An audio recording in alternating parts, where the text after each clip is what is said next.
To YouTube channel medical and nurses सब। आज हम बात करेंगे कम्युनिटी हेल्थ नर्सिंग और एनाटमी के ऐसे क्वेश्चंस की जो आपको एग्जाम में रखे हुए मिलने वाले हैं। यदि आप एएनएम, जीएनएम या फिर यूपीपीएससी की तैयारी कर रहे हैं सीएचओ की, तो उन एग्ज़ाम्स में आपको एक क्वेश्चन है जो ज़रूर मिलेंगे। अब जो आपकी क्लासेस रहेंगी आपके अकॉर्डिंग टू योर आइडियाज़ के कि पूरी क्लासेस हिंदी इंग्लिश दोनों लैंग्वेज में लाई जाएँ, तो अब आपको यहाँ पर 100% यही चीज़ ऐड की जाएगी। कुछ क्वेश्चन ओनली इंग्लिश लैंग्वेज में बस रहेंगे, बाकी जो रिमेनिंग रहेंगे वो हिंदी इंग्लिश दोनों फॉर्मेट यूज़ किया जाएगा। अपकमिंग टाइम में हम बात करें तो मैंने यहाँ पर जो हेडिंग में दिया हुआ है कि 30,000 से ज़्यादा वैकेंसी, तो ये 30,000 से ज़्यादा vacancy most of the 20,000 plus vacancy ANM वालों की हैं। आई थिंक 10,700 के आसपास एएनएम बिहार के लिए वैकेंसी निकाली गई है। परसों से 22 सितंबर से फॉर्म फिलअप होना स्टार्ट हो जाएंगे। और इवन इस वैकेंसी में GNM, BSc nursing, even MSc nursing वाले भी अप्लाई कर सकते हैं। इन्होंने साफ साफ इस बार ये चीज़ कही है कि एएनएम की पोस्ट में जीएनएम, बीएससी और पोस्ट बेसिक बीएससी वाले अप्लाई कर सकते हैं। मैंने नोटिफिकेशन ऑलरेडी चैनल पर अपडेट कर दिया है, तो प्लीज़ जाके आप लोग एक बार चेक कर लीजिए। और अपकमिंग टाइम में यूपीपीएससी, राजस्थान एनएचएम के तहत जो जीएनएम और एएनएम के एग्ज़ाम है वो भी होने वाले हैं। एमपी की आंसर की ऑलरेडी अपडेट कर दी है चैनल पर, जिन्होंने अभी तक नहीं देखी है प्लीज़ देखिए, आपको अपकमिंग टाइम में बहुत ही अच्छे से हेल्पफुल रहने वाली है आंसर की। चलिए आज की क्लास को हम स्टार्ट करते हैं। फर्स्ट क्वेश्चन है यहाँ पर,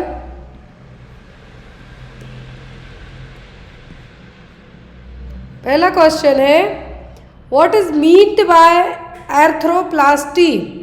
आर्थ्रोप्लास्टी से क्या तात्पर्य है? Blood transfusion, kidney replacement, open heart surgery या फिर a surgical procedure to restore the function of a joint. Arthroplasty arthro word जहाँ पर भी जुड़े दैट मीन्स क्या है, बोन्स से रिलेट करता हुआ कोई ना कोई यहाँ पर प्रोसीजर है। आर्थ्रो वर्ड और ऑर्थो वर्ड जुड़ता है मतलब बोन से रिलेट करता हुआ प्रोसीजर होने वाला है। और बोन से रिलेट करता हुआ प्रोसीजर यहाँ पर क्या होगा, वो होगा surgical procedure to restore the function of a joint. Joints के फंक्शन को रिस्टोर करने के लिए एक सर्जिकल प्रोसीजर किया जाएगा, तो क्या कहलाएगा? ऑर्थोप्लास्टी। क्या होगा? ऑर्थोप्लास्टी। एग्जाम में आपको ये आ सकता है, यहाँ पर आपको याद रखना है।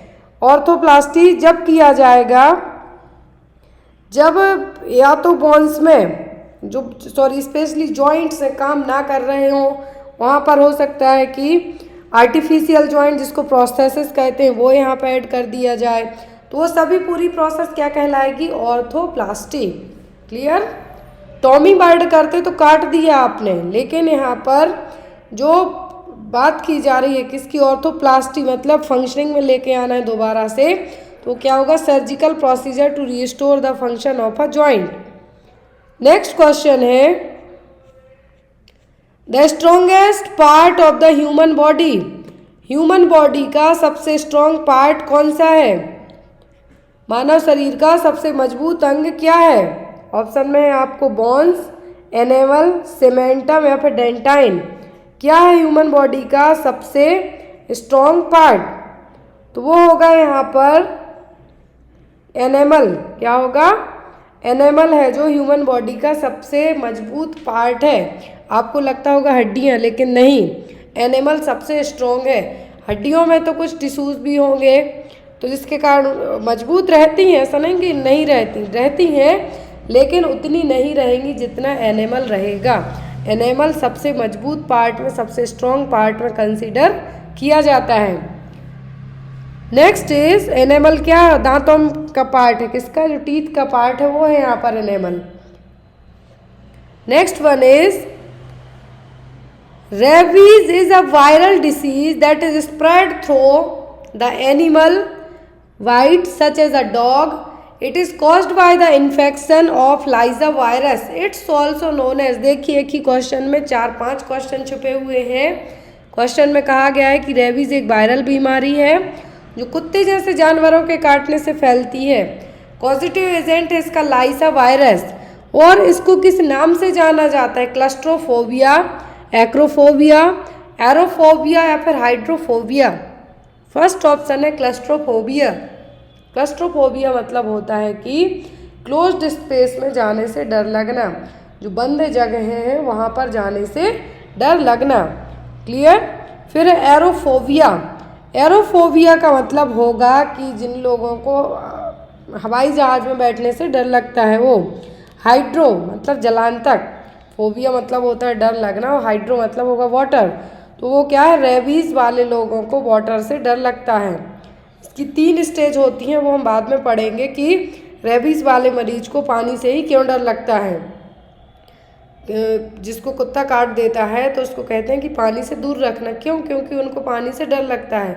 इसका एक मोस्ट इम्पॉर्टेंट साइंटिफिक रीज़न भी है। तो पहला आपका यहाँ पे क्वेश्चन कंप्लीट होता है कि रेबीज जो कि ये क्या है, वायरल डिसीज़ है। याद रखें रेबीज क्या है, वायरल डिसीज़ है। दूसरा इसका कॉज क्या है, लाइजा वायरस। तीसरा होगा कैसे, रैबिट डॉग या फिर रैबिट कैट के बाइट करने के कारण। चौथा इसको क्या कहा जाता है, हाइड्रोफोबिया।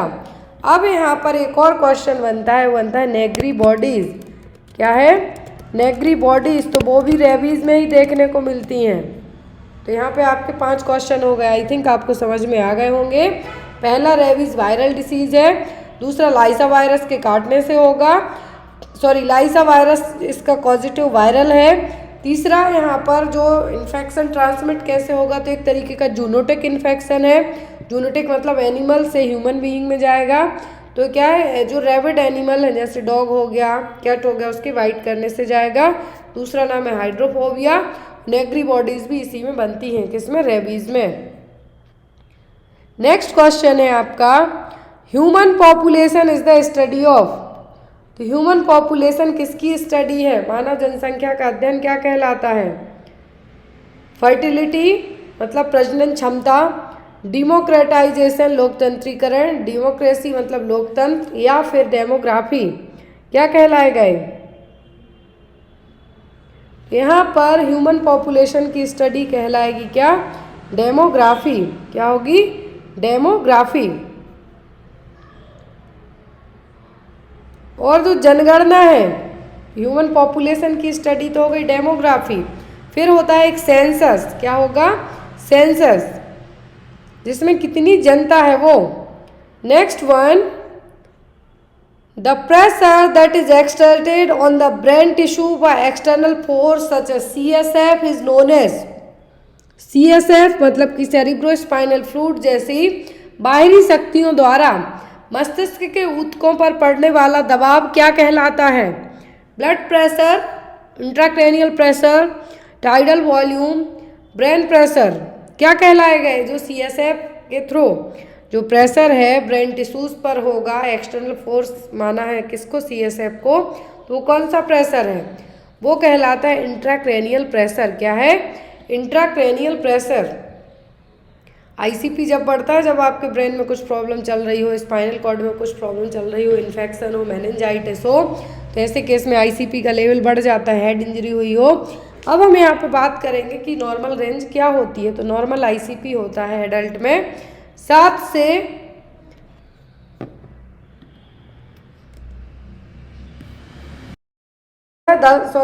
15 mm ऑफ Hg और 10 to 20 सेंटीमीटर H2O। ये भी पूछ सकते हैं। 7 to 15 किस में, एडल्ट में। बच्चों में होता है 10 mm ऑफ Hg, कितना, 10 mm ऑफ Hg।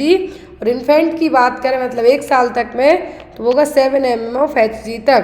क्या है, नॉर्मल ICP है। अब ICP यदि एलिवेट होता है, एलिवेट होने का मतलब है कि 15 से आगे जाएगा।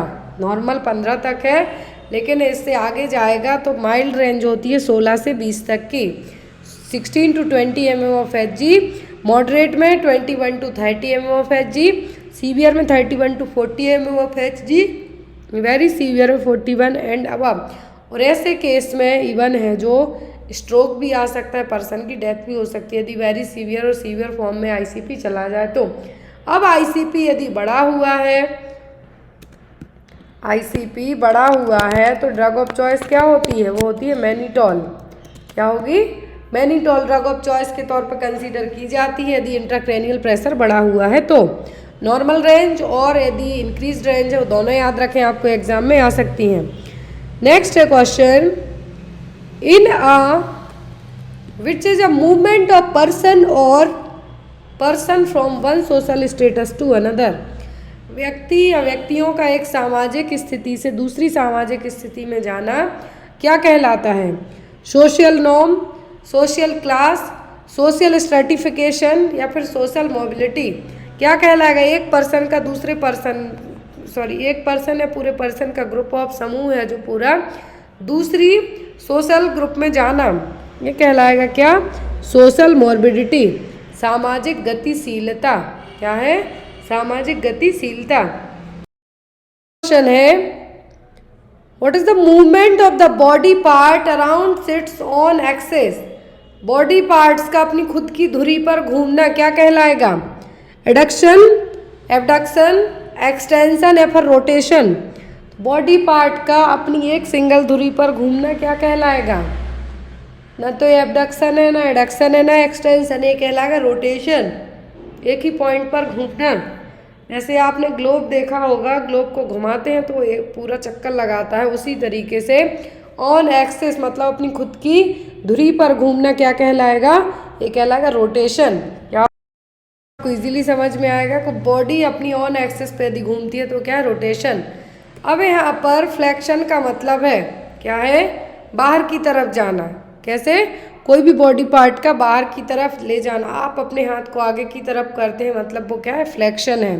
वापस से पीछे की तरफ लेके आते हैं तो वो क्या है? एक्सटेंशन है, मतलब अंदर की साइड जा रहा है। रोटेशन का मतलब अपनी ऑन एक्सिस पे, जैसे आपका रिस्ट ज्वाइंट हो गया, नेक हो गया, नी ज्वाइंट के यहाँ पे हो गए, जो मूवमेंट है अपनी खुद एक एक्सिस पे घूमते हैं तो वो क्या है? वो कहलाएगा रोटेशन। क्लियर? और जो फ्लेक्शन है यहाँ पर, फ्लेक्शन मतलब बाहर की तरफ कोई भी पार्ट ले जा रहा है, एक्सटेंशन मतलब अंदर की तरफ वापस से लेके आए हैं आप। नेक्स्ट क्वेश्चन है आपका which is the lateral bone of the forearm. Forearm की लेटरल बोन कौन सी है? अग्रबाहु की पार्श्व हड्डी कौन सी है? ह्यूमरस, रेडियस, कार्पल या फिर नन ऑफ द अबव, उपयुक्त में से कोई नहीं। Lateral bone of the forearm मतलब आपका जो हाथ है, फोरआर्म मतलब रिस्ट के नीचे वाला जो पार्ट है आपका, एल्बो के नीचे से लेकर रिस्ट तक का जो पार्ट है ये कहलाएगा फोरआर्म। और यहाँ की जो हड्डी है वो कौन सी? वो है रेडियस। कौन सी? रेडियस। रेडियस एंड अल्ला क्या है? फोरआर्म की बोन्स है। Next one is which occurs when the blood volume is reduced by 15 to 25%। तो कौन सा शॉक है जब ब्लड वॉल्यूम 15 से 25% तक कम हो जाता है? Septic shock, anaphylactic shock, cardiogenic shock या फिर हाइपोवॉलेमिक शॉक। तो सेप्टिक शॉक तब होगा जब कोई इन्फेक्शन के कारण प्रॉब्लम होगी। किसके कारण? सेप्टिक का मतलब ही इन्फेक्शन। क्या है? इन्फेक्शन। एनाफ्लेक्टिक होगा जब कोई एलर्जिक रिएक्शन हो जाए, हाइपर सेंसिटिविटी रिएक्शन हो जाए या फिर कुछ मेडिकेशन के कारण या फिर इस तरीके से कोई कीड़े या फिर स्नेक बाइट, इस तरीके से जो शॉक डेवलप होगा वो कहलाता है एनाफ्लेक्टिक शॉक, जिसमें फोर्थ हाइपर सेंसिटिविटी रिएक्शन के कारण मेनली होगा। कार्डियोजेनिक का मतलब हार्ट में कुछ प्रॉब्लम हुई उसके कारण होगा। लेकिन हाइपोवॉल्यूमिक मतलब वॉल्यूम, क्या है? वॉल्यूम कम हो रहा है। यहाँ पर वॉल्यूम से बात की जाए, क्वेश्चन में कहा गया है कि 15 से 25% तक कम हो रहा है ब्लड वॉल्यूम, तो वो होगा hypovolemic shock. Next is which are abnormal local dilatation of arteries which vary considerably in size. तो यहाँ पर देखिए एबनॉर्मल लोकल डायलिटेशन होना, आर्टरीज की जो साइज है वो भी डिस्टर्ब होगी, लोकली डायलिटेशन भी होगा। धमनियों का असामान्य स्थानीय विस्तार जो आकार में काफ़ी भिन्न है एज कम्पेयर टू नॉर्मल के, तो क्या है? आर्ट्रियोस्क्लेरोसिस, आर्थराइटिस, थ्रोम्बोसिस या फिर एन्यूरिज्म। थ्रोम्बोसिस का मतलब है क्लॉट का फॉर्मेशन होना। क्या है? क्लॉट का फॉर्मेशन होना आर्टरी में। आर्ट्रियोस्क्लेरोसिस का मतलब प्लग का फॉर्मेशन होना, जहाँ पर भी ये प्लग जाके कंपोज हो जाए, इकट्ठा हो जाए, आर्टरी हार्ड हो जाएगी और ब्लड फ्लो में प्रॉब्लम होगी और हार्ट अटैक आने के चांसेस भी बन जाते हैं। आर्थराइटिस का मतलब है कि आर्टरी में इन्फेक्शन और इन्फ्लामेशन होना। अब बचता है एन्यूरिज्म, जब आर्टरी वीक होती है इसमें वल्जिंग होगी और वो वल्जिंग क्या कहलाती है? एन्यूरिज्म। क्या कहलाएगी? एन्यूरिज्म। की गई है जिसमें ब्रेन में सेरिब्रल आर्टरी का एन्यूरिज्म दिखाया गया है। और कभी कभी एन्यूरिज्म आर्टरी इतनी ज़्यादा वीक पड़ जाएगी कि क्या होगी, रप्चर हो जाती है, और जो ब्रेन हेमरेज का रीजन है, जिसको सब आर्कनॉइड हेमरेज भी कह सकते हैं, वो कॉज हो सकता है। तो यहाँ पर आप इस इमेज के थ्रू भी समझ सकते हैं। अब एन्यूरिज्म किसी भी आर्टरी में हो सकता, इवन ये आर्च ऑफ अओर्टा में भी हो सकता है। ये जनरली इसकी जो मेन कॉज है, मेन कॉज का मतलब मेन रीज़न है एन्यूरिज्म के, वो अलग अलग हो सकते हैं। पहला रीज़न तो होता है कि आर्टरी में किसी भी तरीके का ऑब्स्ट्रक्शन है, प्रेशर ज़्यादा पड़ रहा हो, ब्लड फ्लो हो ना पा रहा हो, तो वो यहाँ पर एक रीज़न हो सकता है। तो आर्टरीज का वीक होके दूसरी जगह जाके वल्ज होना, वो कहलाता है क्या, एन्यूरिज्म। ये देखिए यहाँ पर इसके रीज़न हो सकते हैं, स्मोकिंग के कारण हो सकती है, हाइपरलिपिडीमिया मतलब लिपिड ज़्यादा बढ़ने के कारण हो सकती है, ओल्ड एज में हो सकती है, कभी कभी जीन म्यूटेशन के कारण भी हो सकती है। मेन रीज़न होता है एथेरोस्क्लेरोसिस मतलब प्लेक फॉर्मेशन के कारण प्रेशर ज़्यादा पड़ेगा आर्टरी पर, ब्लड फ्लो के लिए वो उतना हो नहीं पाएगा और आर्टरी दूसरी जगह जाके वल्ज हो जाएगी। तो एन्यूरिज्म इस तरीके से होगी। लेकिन जब डिसेक्शन मतलब जो बड़ा हुआ पार्ट है उसको कट करके स्टिच कर दिया जाएगा तो वो कहलाता है डिसेक्शन। क्लियर। नेक्स्ट क्वेश्चन है, which is the largest lymph node of the human body. Human body का सबसे बड़ा लिम्फ ऑर्गन कौन सा है। मानवीय शरीर का सबसे बड़ा लसिका अंग कौन सा है। ऑप्शन में कहा गया है स्प्लीन, किडनी, लीवर या फिर यूरिनरी ब्लैडर। तो सबसे बड़े लार्जेस्ट लिम्फ ऑर्गन की बात की जा रही है वो है स्प्लीन। स्प्लीन को कब्रिस्तान भी कहा जाता है, किसका, आरबीसी का। ग्रेवयार्ड मतलब कि स्प्लीन क्या है, ग्रेवयार्ड के नाम से भी जानी जाती है आरबीसी के लिए। तो यहाँ पर सबसे बड़ा लार्जेस्ट लिम्फ ऑर्गन कौन सा है, वो होगा यहाँ पर प्लीहा और spleen. Next is which is a child bearing organ. तो यहाँ पर चाइल्ड बियरिंग ऑर्गन कौन सा है, यूरेथ्रा, यूट्रस या फिर यूट्राइन कैनाल। क्या है यहाँ पर child bearing organ. Child bearing organ होगा यूट्रस और गर्भाशय। फैलोपियन ट्यूब और यूट्राइन कैनाल या फिर ओविडक्ट जिसको कहा जाता है वो क्या है, फैलोपियन ट्यूब और यूट्राइन ट्यूब को कहा जाता है। तो इसमें फर्टिलाइजेशन होता है। इसमें चाइल्ड बियरिंग ऑर्गन इसको आप नहीं कह सकते, इसको फर्टिलाइजेशन ऑर्गन कह सकते हैं। तो ये क्या है, यूट्रस और गर्भाशय। नेक्स्ट इज आपको एक और क्वेश्चन आता है कि पेयर में कौन सा फीमेल रिप्रोडक्टिव ऑर्गन होता है, तो वो है ओवरी, और मेल में पूछें तो वो होगी टेस्टिस। ये एग्जाम में आपको आ सकता है, अभी रिसेंट में आया भी था झारखंड में। नेक्स्ट है विच of the given option represent strongest muscles in the human body. Human body की सबसे स्ट्रॉन्ग मसल कौन सी है, मेसेटर, सार्टोरियस, वास्टस लेटरलिस या फिर वास्टस फीमोरिस। सबसे स्ट्रॉन्ग मसल की बात की जा रही है, कौन सी है, तो वह मेसेटर मसल्स और जॉ मसल्स। कौन सी, जॉ मसल और मेसेटर मसल्स। जो आप चबाने में आपके जबड़ों के यहाँ पे जो मसल्स होती हैं वो सबसे मजबूत मसल्स में मानी जाती हैं। Next one is which is the drug of choice for severe and complicated malaria. तो मलेरिया की यदि कॉम्प्लिकेशन डेवलप हो जाए, मलेरिया गंभीर है, तो कौन सी दवा यूज़ की जाएगी, क्विनिन, आर्टिसोनेट, प्राइमाक्विन या फिर क्लोरोक्विन। आपने पढ़ा था कि ड्रग ऑफ चॉइस है मलेरिया के लिए क्लोरोक्विन। लेकिन मलेरिया यदि सीवियर है, कॉम्प्लिकेटेड फॉर्म में है, तो कंबाइंड मेथड यूज़ की जाती है, वो है आर्टिसोनेट। क्या है, आर्टिसोनेट मेथड है जो अपनाई जाती है। ये बच्चों में पीडियाट्रिक्स में केस में ओरली भी अवेलेबल होती है, most of the IV route से भी दी जाती है, अदर मेडिकेशन के मलेरिया की कंपेयर करें तो, और आईएम भी दी जाती है। तो यहाँ पर जो सीवियर और कॉम्प्लिकेटेड मलेरिया के लिए डीओसी पूछें तो क्या, artesunate ether. Name a non stimulant drug with norepinephrine reuptake block action that is known to be used in the treatment of ADHD। कौन सी मेडिसिन है जो ADHD के ट्रीटमेंट में भी यूज़ होती है, मतलब attention deficit hyper activity disorder.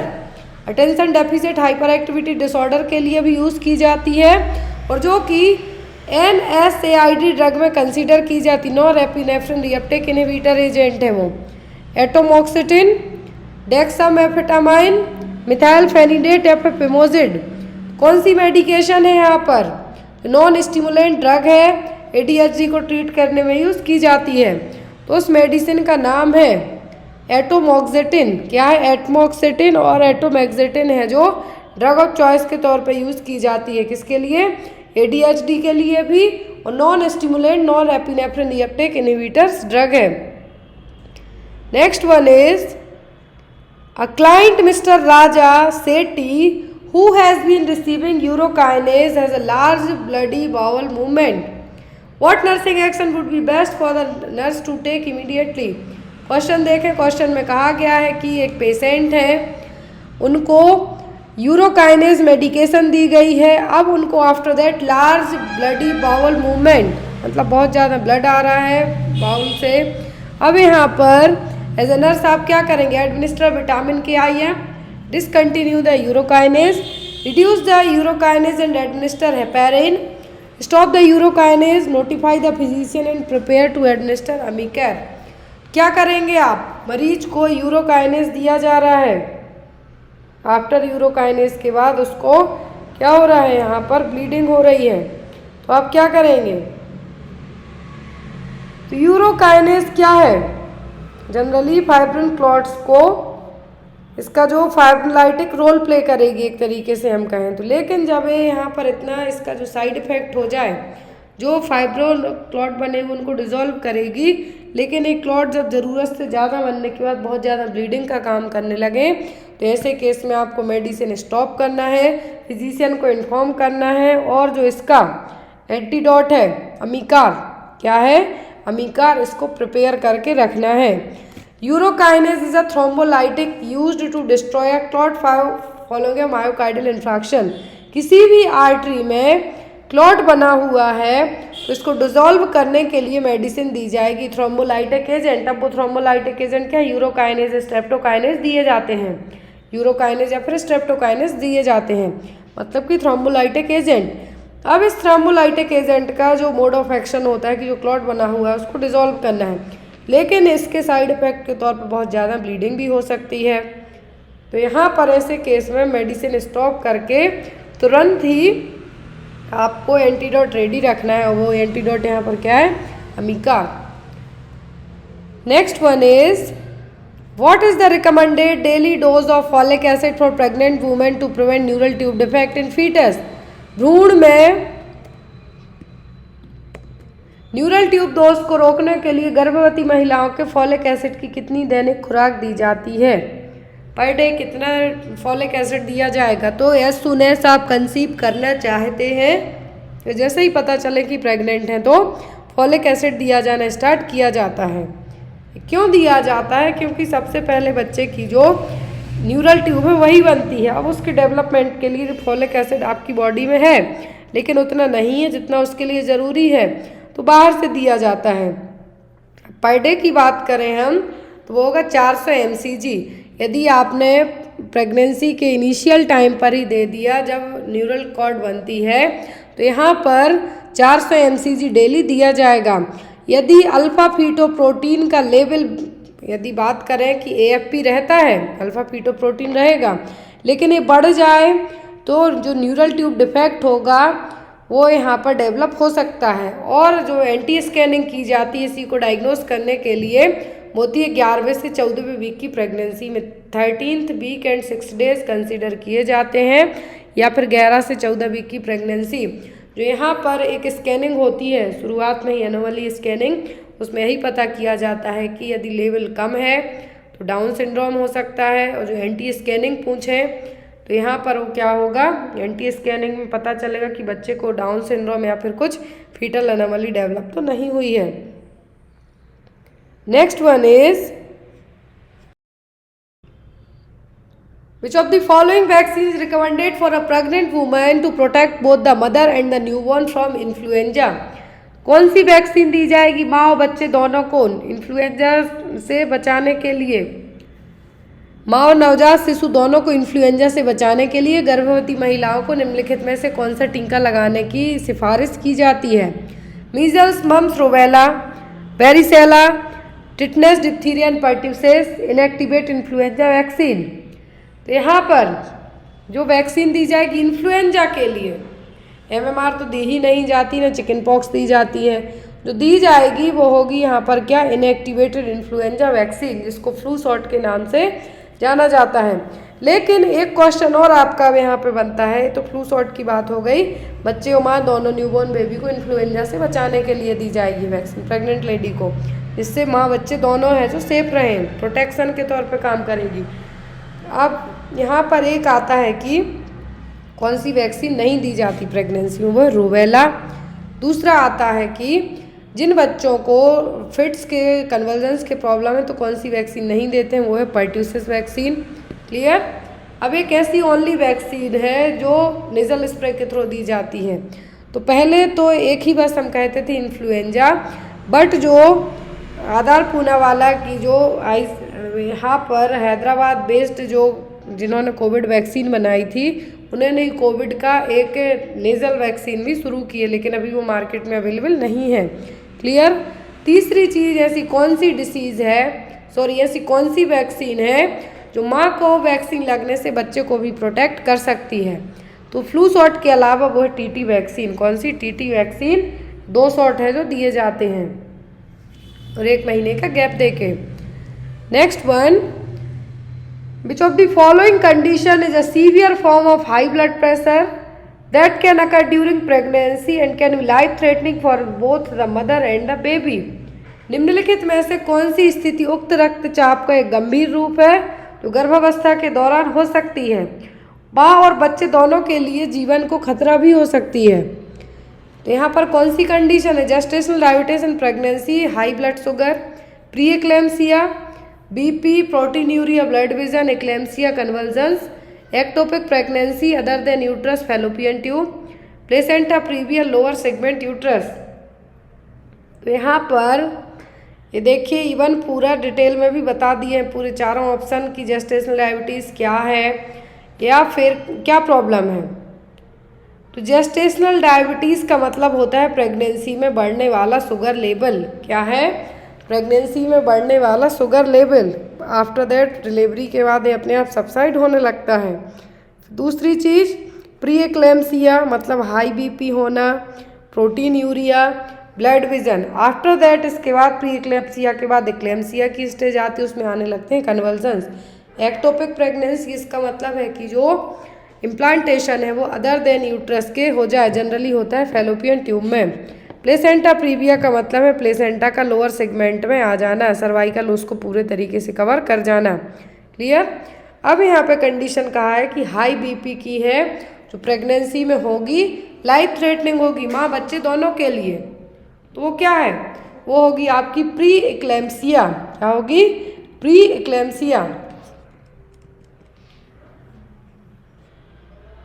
और इसके लिए जो DOC यदि पूछते हैं ड्रग ऑफ चॉइस, तो वो है MgSO4 मैग्नीशियम सल्फेट।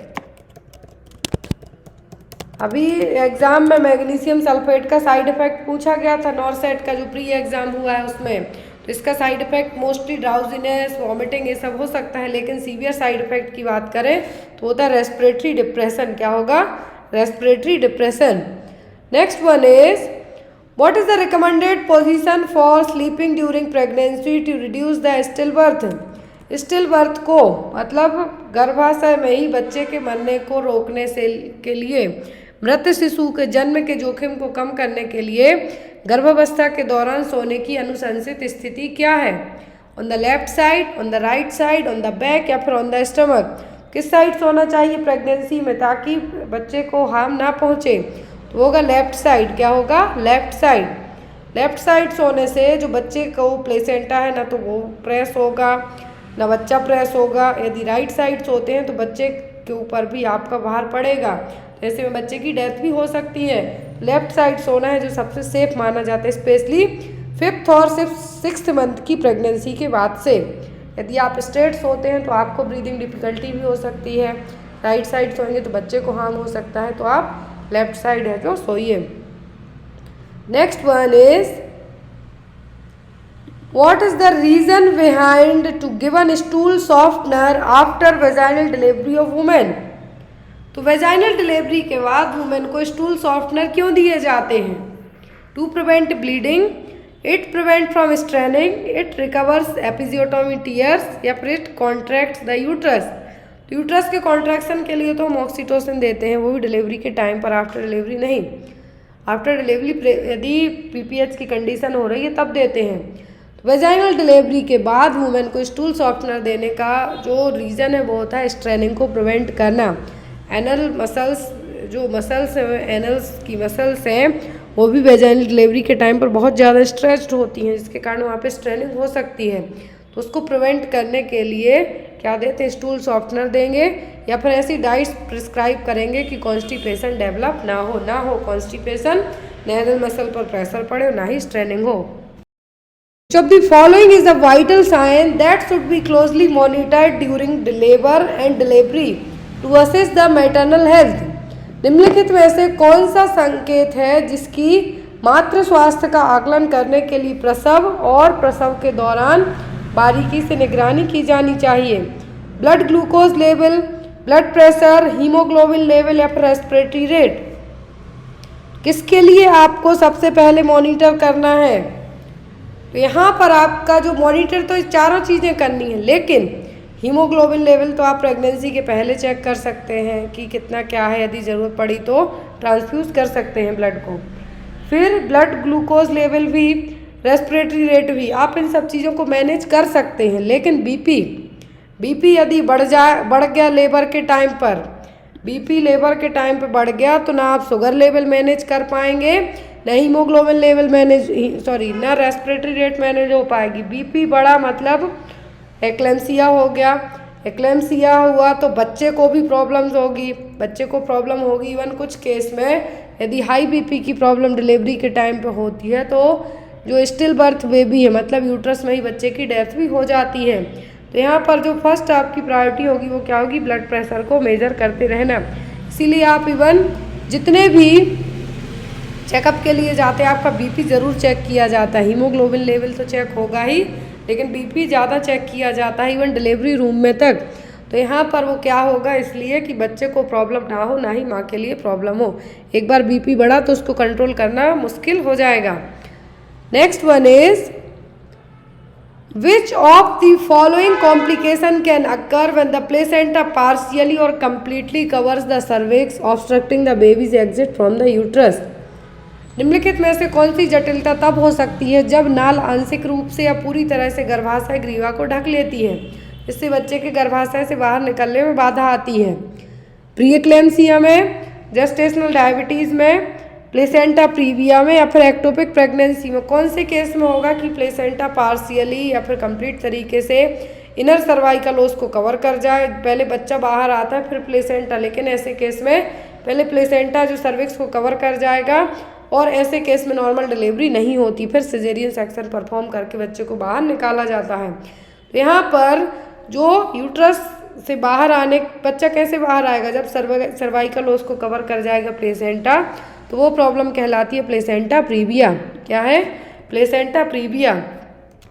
और इसका साइन होता है पेनलेस वेजाइनल ब्लीडिंग। एग्जाम में क्वेश्चन आ चुका है कि पेनलेस वेजाइनल ब्लीडिंग किसका क्लासिकल साइन है? तो ये प्लेसेंटा प्रीविया का। एक्टोपिक प्रेगनेंसी में जो फर्टिलाइजेशन होता है फैलोपियन ट्यूब में, वहीं पर इम्प्लांटेशन भी होने के चांसेस 80% तक होते हैं। जेस्टेशनल डायबिटीज़ मतलब प्रेगनेंसी में हाई ब्लड शुगर लेवल होना। Next one, what is the recommended method of feeding newborn during the first 6 months of life to promote optimal growth and development? इष्टतम वृद्धि और विकास को बढ़ावा देने के लिए जीवन के पहले 6 महीनों के दौरान नवजात शिशुओं को क्या खिलाने की विधि है जो करी जाएगी? Formula feeding, complementary feeding and exclusive breast feeding और बॉटल फीडिंग? तो यहाँ पर ओनली न्यूबॉर्न बेबी के लिए पहले 6 महीने की बात की जा रही है।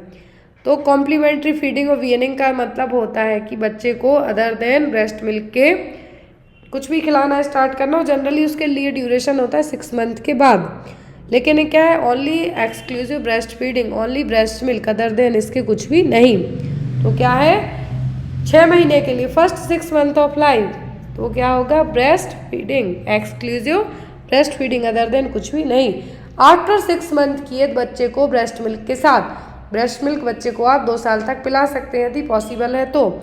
लेकिन यदि बच्चा 6 महीने से कम उम्र का है तो उसके लिए प्रेफर किया जाएगा only exclusive breast feeding, as compare to bottle feeding के। जो बच्चे ब्रेस्ट फीड करते हैं वो कम बीमार पड़ते हैं as compare to bottle feeding और फॉर्मूला फीडिंग के।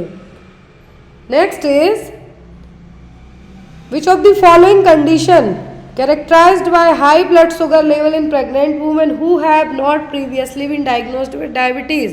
तो यहाँ पर कौन सी कंडीशन है जिसमें वुमेन है जो पहले कभी उसको डायबिटीज़ डायग्नोस नहीं हुई है, लेकिन प्रेगनेंसी में उसका ब्लड शुगर लेवल बढ़ गया है। तो क्या प्री एक्लैम्सिया, जेस्टेशनल डायबिटीज़, एक्लैम्सिया या फिर प्रीटर्म लेबर, क्या कहलाए गए? तो यहाँ पर ये कहलाएगा gestational diabetes, high blood sugar level in pregnancy. Pregnancy में बढ़ा हुआ ब्लड शुगर लेवल क्या कहलाएगा? Gestational diabetes. प्री एक्लैम्सिया का मतलब है प्रेगनेंसी में बढ़ने वाला ब्लड प्रेशर, जब इसके साथ कन्वर्जन आ जाए तो वो होता है एक्लैम्सिया।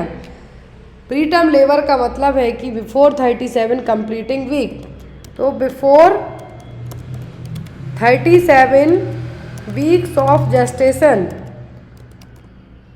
कि जो लेबर पेन आना स्टार्ट हो जाए यहाँ पर, वो है।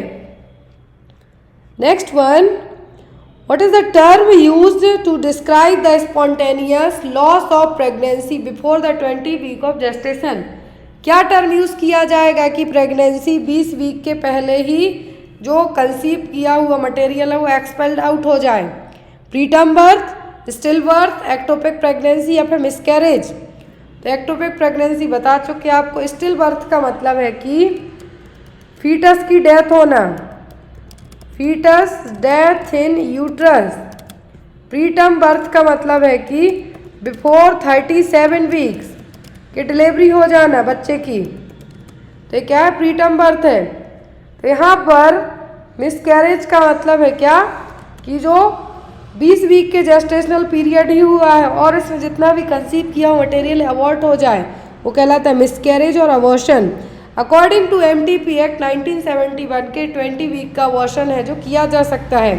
अमेंडमेंट एक्ट कहता है 24 वीक का। Next one is, how many stage are there in the typical progression of labour? Typical progression of labour में कितनी स्टेज होंगी? प्रसव की सामान्य प्रगति में कितने चरण होते हैं? 2 स्टेज, 3 स्टेज, 4 स्टेज या फिर 5 स्टेज? तो टोटल 4 स्टेज होती हैं। पहली स्टेज जिसमें जो यूट्राइन कॉन्ट्रैक्शन आना स्टार्ट होने से लेके, यहाँ पे देखिए तो टोटल कितनी स्टेज होंगी? 4। फर्स्ट स्टेज कहलाती है सर्वाइकल डायलिटेशन स्टेज और फर्स्ट स्टेज ऑफ लेबर।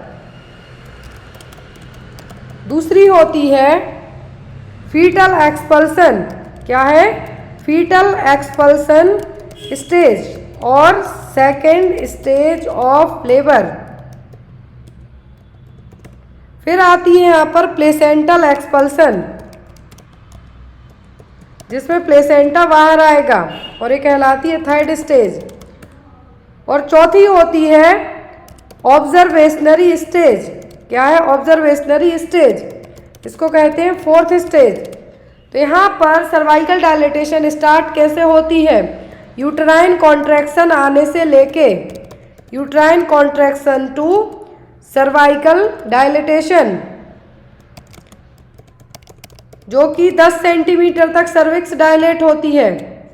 फिर आती है फीटल एक्सपल्सन। यदि पूछें कब से स्टार्ट होती है तो ये कंसीडर की जाती है cervical dilatation to fetal expulsion तक। फिर यहाँ पे आपकी आती है तीसरी स्टेज। इसमें कहा जाता है कि फीटल एक्सपल्सन से लेके जो प्लेसेंटा एक्सपल्सन है वो यहाँ पे कंसीडर की जाएगी। कौन सी? तीसरी स्टेज। चौथी होती है ऑब्जर्वेशनरी स्टेज। तो सर्वाइकल डायलिटेशन में जो कॉन्ट्रैक्शन यदि प्रॉपर आ रहे हैं और ड्यूरेशन दिया जाता है, जो फर्स्ट टाइम प्रेग्नेंट वाली मदर है, फर्स्ट डिलीवरी हो रही है, उसमें लेबर पेन आते हैं, लेबर पेन आएंगे, यूट्राइन कॉन्ट्रैक्शन आएंगे और सर्विक्स फुली डायलेट होगी, तो वो स्टेज कहलाती सर्वाइकल डायलिटेशन और फर्स्ट स्टेज ऑफ लेबर। दूसरी स्टेज में क्या होगा, बेबी बाहर आएगा, इसीलिए इस स्टेज को कहा जाता है फीटल एक्सपल्सन स्टेज। तीसरी स्टेज में फीटल एक्सपल्सन से बाद से लेके प्लेसेंटल एक्सपल्सन। लेकिन यदि हम बात करें यहाँ पर कि जो प्लेसेंटल स्टेज है, मतलब कि थर्ड स्टेज है यहाँ पर, यदि इनकेस इफ प्लेसेंटा है जो 30 मिनट तक, कितना 30 मिनट तक बाहर नहीं आया, प्लेसेंटा 30 मिनट तक बाहर नहीं आता है, तब इसको क्या कहा जाता है, रिटेन्ड प्लेसेंटा। क्या कहा जाएगा, रिटेन्ड प्लेसेंटा। और ऐसे केस में मैनुअली और फंडल मसाज से है जो प्लेसेंटा को बाहर निकाला जाता है। याद रखें, जनरली 15 मिनट के बच्चे के बाहर आने के बाद, फीटस के बाहर आने के बाद विदिन 15 मिनट में प्लेसेंटा बाहर आ जाता है। प्रीमी में 15, जो मल्टीपैरा है उसमें 5 मिनट में ही आ जाता है, लेकिन अब 30 मिनट तक नहीं आ पाता, तब कंसीडर किया जाता है retained placenta. Retained placenta secondary cause है पीपीएच के लिए। फर्स्ट कॉज है यूट्राइन एटोनिसिटी, दूसरा कॉज है retained placenta. Clear? I hope आपको इतने क्वेश्चन यहाँ पे क्लियर हो गए हो। नेक्स्ट क्वेश्चन है आपका, during which stage of labour does the cervix dilate and efface allowing the baby to move into the birth canal. प्रसव के किस चरण के दौरान गर्भाशय ग्रीवा की फैल जाती है और सूख जाती है? फर्स्ट, जिससे शिशु को जन्म के बाहर आने की अनुमति मिलती है। फर्स्ट, सेकंड, थर्ड या फोर्थ स्टेज, जस्ट हमने अभी पढ़ा। इफासमेंट का मतलब होता है कि सर्विक्स डायलिटेशन के बाद इतनी ज़्यादा थिन हो जाती है कि दिखती ही नहीं है, उसको कहते हैं हम इफासमेंट। सर्विक्स का इनविजिबल होना क्या कहलाएगा, ड्यूरिंग द सर्वाइकल डायलिटेशन ये कहलाता है इफासमेंट। इतनी थिन हो जाएगी, पतली हो जाएगी कि सर्विक्स दिखेगी ही नहीं। फिर यहाँ पर जो बच्चे का यहाँ पे बाहर करने वाली स्टेज है वो क्या है, वो यहाँ पर फर्स्ट स्टेज, सॉरी पूरे तरीके से जो सर्विक्स डायलेट होगी वो क्या कहलाएगी, first stage. Which stage of labour involves the delivery of the placenta and the membrane. कौन सी स्टेज है लेबर की, प्रसव की, जिसमें प्लेसेंटा और झिल्लियों का बाहर आना है जो कंसीडर किया जाएगा, first stage, second stage, third stage या फिर फोर्थ स्टेज। तो कौन सी स्टेज में प्लेसेंटा और मेम्ब्रेन बाहर आते हैं, तो वो है यहाँ पर third stage of labour. Placenta expulsion के साइन एग्जाम में जरूर पूछे जाते हैं, तो 4 कार्डिनल साइन कंसीडर किए जाते हैं। पहला, fresh show of blood from the vagina, bloody show और गस ऑफ वेजाइनल ब्लड। दूसरा, fundus of the uterus rises up to the uterus, becomes firms and globular. पहला याद रखें, वेजाइनल गस ऑफ ब्लीडिंग। दूसरा, ग्लोबुलर शेप ऑफ यूट्रस। तीसरा, umbilical cord lengthening outside the vagina. Fourth है यहाँ पर, cord does not retract when press the lower segment of the uterus, but cord है जो रिट्रैक्ट नहीं होगी। तो ये क्या है, प्लेसेंटल सेपरेशन के 4 कार्डिनल साइन है, एग्जाम में आपको आते हैं, 100% आते हैं, किसी न किसी एग्जाम में आपको पूछे जाते हैं। नेक्स्ट है क्वेश्चन, इसका आंसर आप लोग कमेंट बॉक्स में देंगे। क्वेश्चन है, What is the medical term used to describe the thinning out of cervix during labor? प्रसव के दौरान गर्भाशय ग्रीवा के पतले होने का वर्णन करने के लिए किस चिकित्सीय शब्द का उपयोग किया जाता है? Cervical effacement, cervical dilatation, cervical presentation या फिर सर्वाइकल एंगेजमेंट। तो इसका आंसर आप लोग कमेंट बॉक्स में देना। आई होप आपको आज की क्लास अच्छी लगी हो। कोई भी डाउट रह जाते हैं तो आप बेझिझक होकर पूछ सकते हैं, और ये सभी क्वेश्चन ANM, GNM, UPPSC या फिर आप कोई भी गवर्नमेंट नर्सिंग एग्जाम की तैयारी करते हैं तो उन सभी में आपके लिए हेल्पफुल रहने वाले हैं। Thank you for watching us, bye bye, take care.